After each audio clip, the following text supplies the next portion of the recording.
This is my environment in Quest 3, and it's kind of interesting to me because I was a commercial diver for many years, and it just feels familiar. It's very well done. On a job in the region of the world that I was working in, the best visibility we ever had was not this good. A few times we might have had 80 feet. You know, where I'm looking right now in the center of the frame, there's a kind of a tall mountain thing way off in the distance. You can barely see it. It's the farthest thing you can see. And that looks to be like, you know, freaking half a mile. I don't know any water in the world that would give you that kind of visibility. Most of the work that I did was in visibility where the farthest you could see would be from here to that floating chair right there in the center of the screen. Everything beyond that is just gone, just disappeared. And the colors would be all muted and grayish, and there would be sometimes about this much sea life. Maybe not quite this much. Be a lot of sea life in some places. But it would be not nearly this colorful. I mean, the real colors would be really, truly this colorful. It's just that due to the lack of light down at depths and being in the water, those colors were muted. You know, if you took that stuff, like all that vegetation right there, if you took it and pulled it up onto the surface, onto a boat and looked at it, yeah, the colors would look just like that. But when you're down underwater, you can't see those colors. There are some lights, some special lights that can help enhance, you know, bring out some of the true colors, but it's never going to look like this. You get, you know, down around Southeast Asia, in some places, the water can be very clear. I don't think you would ever get more than, say, 200 yards of visibility. You know, like I said, this is, you know, half a mile, which is just absurd. I mean, it's very pretty. It's nice. It's relaxing. I like to look at it.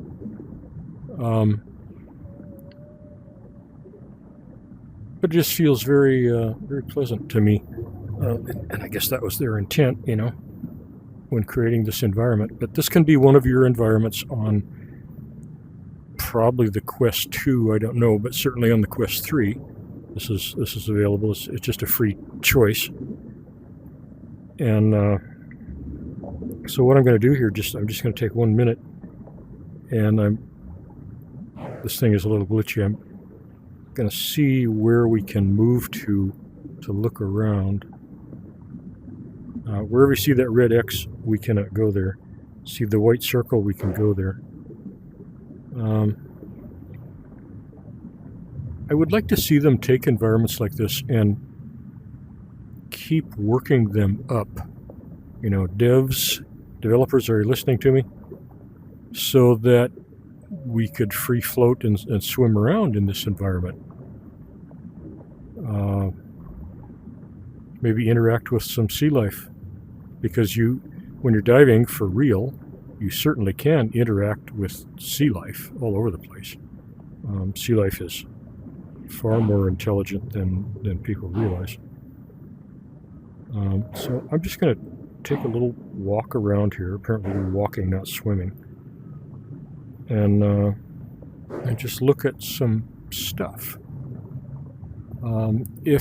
If I could ever have worked in an environment like this, where the visibility was this good and the colors were this good and the lighting was this good, I don't think I would have ever come to the surface. You know, this is really just a really pretty environment. I just love it here. It feels, you know, it's so much better than anything I ever experienced. But by the same token, it's, you know, essentially the same thing that I experienced. It's just that much better. See, like I want to be able to go and swim around through those rocks over there, and you know, I think most people probably do.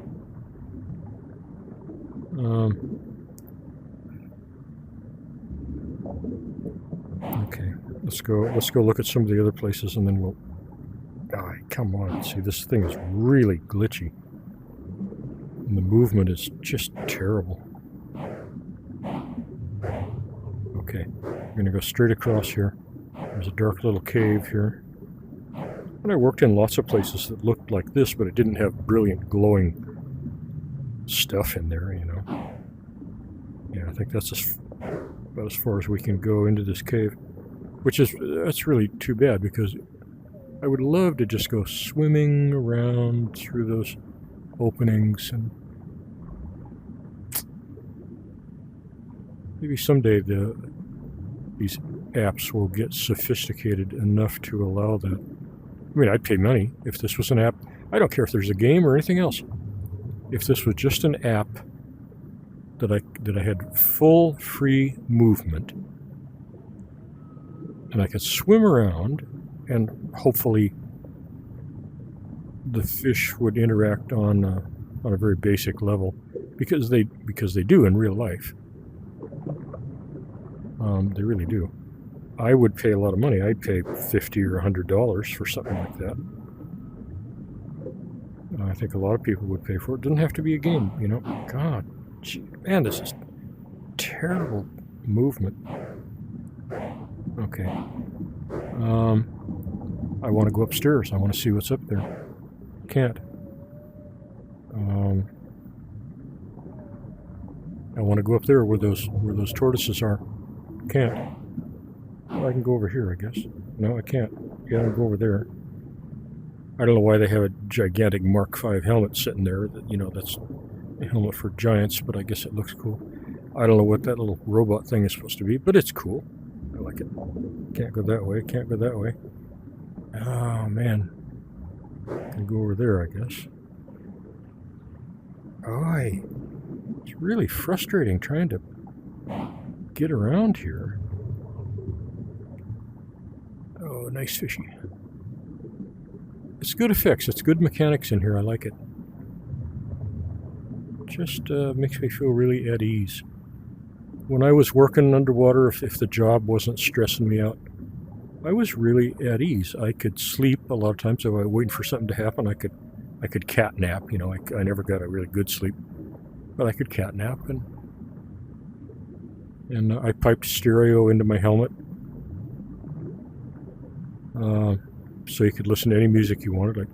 I couldn't change the music down there, so I'd have to call up to the surface and say, "Hey, I want to listen to, you know, put on my playlist of such and such."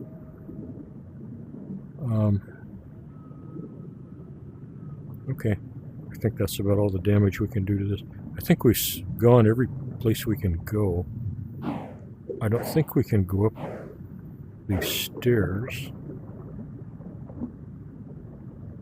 Oh, wait, I can go up that one. I can go up that one. Hey, what is this? I can go up? Really? Really? Seriously? I can only go up like one at a time. Oh, well, that's better than none. I didn't know I could go up here. Yeah, only one step at a time. Wow. Well, this is very cool. I didn't know this was accessible. Holy crap. This is gorgeous. I mean, they make it seem like you're going to sit here and have a cool drink, you know. No, you're not. Well, no, that's not true. There was a thing you could do with the old Mark V helmets, or any helmet that had an open faceplate. There was a trick we could do.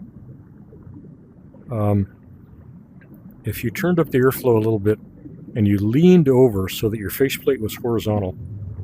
Oh, nice turtle. And then you open the faceplate, and the water would not come in because the air, you know, your head is inside of a bubble, and the air is keeping the water out. So we could take a Coke, like we'd get them from Dairy Queen, or any kind of beverage, and it was a waxy cup, and it had a snap-on plastic top. and had a straw. And what we would do is we would put a paper clip on the straw and then take it down and wedge it somewhere where it wouldn't go away. And when we were thirsty, we would get that thing and you'd lean over. So, like I said, the faceplate was level. You open the faceplate and turn up the airflow a little bit so the water didn't come in. And then you take the straw and push it up into the air bubble inside the helmet. And you take the paper clip off and you could drink perfectly well. The only problem was that as you consumed the liquid, seawater would try to go in to replace the liquid. So you would have to very gently squeeze the cup thing, the waxy cup, so that the seawater did not go in to replace it. And if you did that well, you just kept squeezing it as you sucked out the Coke or whatever. And it worked okay. You inevitably got a little bit of salt water in there, and so you would, your drink would taste a little bit salty, but not very much. And it made a great way to stay hydrated. We used to do, I would fairly often do 10 or 12 hour shift on the bottom. Just because it's so much trouble to go to the surface and change out, if we're in shallow water, I could do 10 or 12 hours. I had a boat roll over on me one time, a big boat. We were trying to raise it, and it rolled over on me on the bottom, squished me into the mud.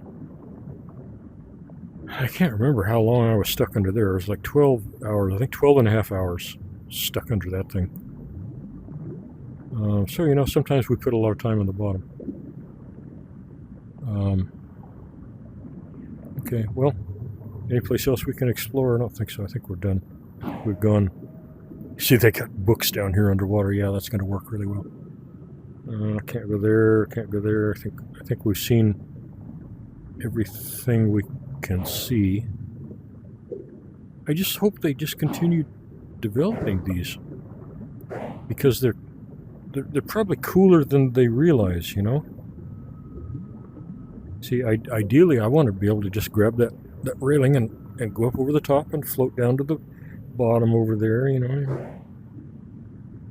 We did wear heavy boots, usually, depending on the job. So, if we were inside of a ship, we could walk up and down stairs like this. If we didn't have the heavy boots, then we just, floated around and swam everywhere. But okay, you see this little fish here? You can sometimes, or even often, depending on the fish, you can have little relationships with these fish, especially if you feed them. And sometimes, if you're working on a job on a schedule, you're showing up down there every day at a certain time, and the certain fish that you've made friends with, they will be waiting for you when you show up at your work site, at your job site. And they'll come over and they'll want a little treat. And even after they're full, even after they can't eat anymore, a lot of times, fairly often, I'd say half the time, they would hang around and you could sort of pet them, and sort of mess with them. And it's just like they just wanted to be your little buddy, they wanted to be little Gilligan helping you out, Of course, they had no idea what you're doing, but fish can be fairly friendly. They can be assholes too, but lots of them can be friendly. And it kind of changed the way I felt about catching and eating fish, like I still did it, but how cool to just float up there, and sit around. Our problem was we were always connected to the surface by a big, heavy umbilical, had wires running alongside of it, a big air hose and crap like that. So we weren't really free to just go swimming around. Every place we went and everything we did, we had to consider that umbilical, and is it going to get snagged? And we had to keep it clear at all times so that if something happened and we had to get to the surface quickly, our hoses weren't all wrapped up around some obstruction. So we had to be, cognizant of where our umbilical was. Theoretically, we had a tender up on the boat who was always taking up any slack in the hose, so our hoses, were not getting wrapped around too many things. And they would do a check with us periodically. They would give a certain number of jerks on the hose to see if the hose was making a direct line to us. And we would feel the jerks, and we would jerk back with a little code of so many number of jerks. And then the tender was like, okay, he knows he's got a direct line to the diver. Everything's fine. If he jerked and didn't get any response, that either meant, like the diver was dead, or it meant that the hose was wrapped around, snagged on something, so that pull on the hose was not getting transferred, through to us. And then in later years, there weren't really any communications when I started diving, and then a few years later, underwater communications became all the rage. And then it became easy to talk to each other, and that's when we piped in the stereo, and stuff like that. And that tech just got better and better and better. I could even hold telephone calls with people down there, like maybe I was working on somebody's wreck, and they were, we were in Northern California off the coast, and the owner of the wreck was in Hawaii, and the crew topside could patch him through, and I could actually talk to him, just a regular, very clear telephone call through links like that, so it got pretty sophisticated. And okay, I guess we're done. Just rambling, just enjoying this little environment here, and whatever. Okay. Have a nice day, because I just did. All right. Thank you.